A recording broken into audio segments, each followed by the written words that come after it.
Yani memleket meselesi Bu değil. arkadaş çocuk servisle gidip geliyor eskiden. Şu anda 1,5 aydır bu çocuklar servis bizi bıraktı. Servis yüzünden perişan olduk. Okul toplu servise atıyor, servis okulu atıyor. Şimdi bunlar bizi perişan etti. Bu böyle giderse inan ki hepimiz toplanıp bu çocukları okula göndermeyeceğiz. Bu böyle giderse artık göndermeyeceğiz. 1,5 aydır ben gidip geliyorum buradan. Yani artık buna bir çözüm bulsunlar. Okul mu feragat ediyor, servis mi ediyor? Artık orta yolu bulsunlar artık. Yeter ama. Ben 2 öğündü, şimdi tek öğüne düştü. Servis diyor ki okul yönetimi ara tatilde bunu yaptığı için benim gücüm yok, ben bunu yapamıyorum. Okulda diyor ben niye kendimi servise göre ayırayım? Olan ortada biz velileri oldu. Artık vali bir el atıyor, başkası mı atıyor? Bunu bir çözüm artık bulsunlar, yeter ama. Biz servislerin olmasını istiyoruz abi. Sabah saat 8.30'da çocuklar günahtır abi. Soğuktur, getiremiyoruz, arabamız yok. Yani ne yapmamızı bilemiyoruz. Okul yönetimi veya servisler bir şeyler yapsın hani. Bunun hakkında bize bir bilgi versinler artık, yeter hani.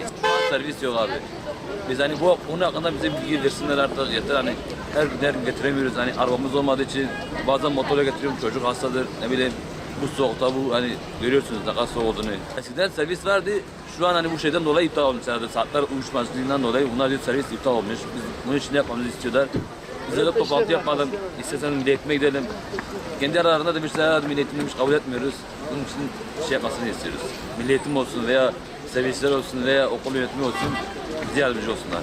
Ya eskiden çift öğünmüş, şimdi tek öğüne inmiş yani. Biz istiyoruz devlet buna bir çare bulsun, bir el atsın yani. Biz sadece onlardan bunu istiyoruz yani. Problem servisin olmadığından kaynaklanıyor yani. Bir servis olursa çocuklar da rahat olur, biz de oluruz.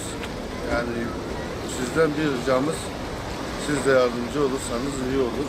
Batman İlköğretim Okulu'ndaki okulla servisler anlaşamayarak saati değiştirmişler ve bizim çocuklar perişan olmuşlar. Her sabah onları getiriyoruz bu okula. Havalar çok soğuktur, çocuklar çok üşüyor. Yetkililerin buna bir çare bulmasını istiyoruz ya. Biz başka bir şey istemiyoruz yani. Ama bak bu kadar vatandaş onları getiriyor ya yani. Bu soğukta çocuklar perişan oluyor. Yani yetkililerin buna bir çare bulmasını istiyoruz yani.